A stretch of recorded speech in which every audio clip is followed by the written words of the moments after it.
Good morning, Erik. Morning, how are you? Lovely to see you here again with us. I would like to speak to you a bit about the exciting new developments at UN Environment. I've heard that there is this new partnership with BNP Paribas and Rabobank to get more private sector involved in financing sustainable land use. Talk to me a bit about this.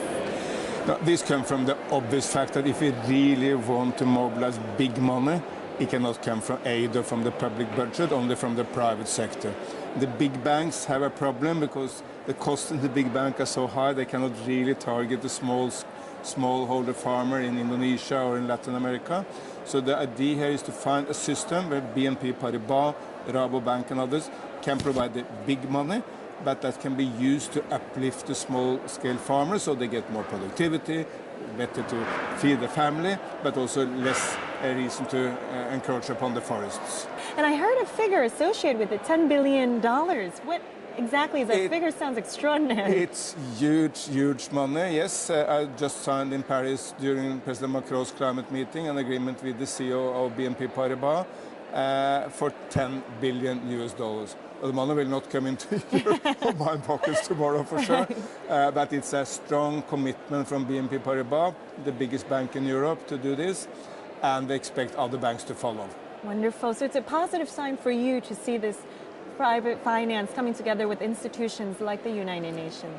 Absolutely, and we're starting this in Indonesia. Next nation where we will really try to roll it out is in India.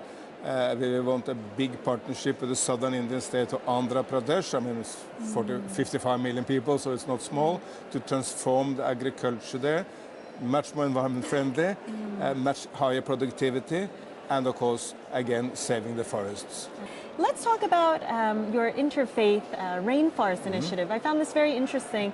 Like how you're trying to mobilize private sector, there's also these religious and faith-based communities who could have a role to play in preserving our lands. It's about getting beyond the group of people who are very active in environmentalist groups, which also are good people, we need them, they can push the agenda, but into a much wider audience. And at deep down, when people are engaged for the environment, for many people, that's because of the religious belief. I mean, the Bible starts with environment. It's a lot about the environment in Hinduism or Judaism or Islam. Every religion has a strong desire to take well care of Mother Earth.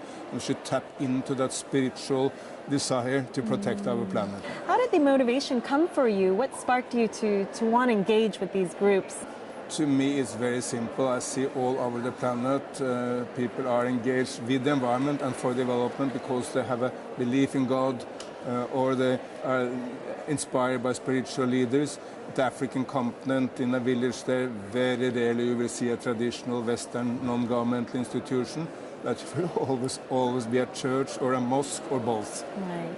And your evening's talk with Sadhguru, who is a yogi and mystic, kind of adds perhaps to you trying to broaden this landscape approach of working together for the environment.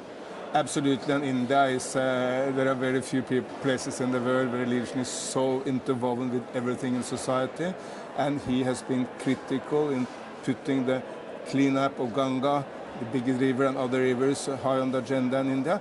By the way, then supporting the agenda of Prime Minister Modi, who also really want to clean up the Indian rivers. Right. Thank you so much, Mr. Solheim.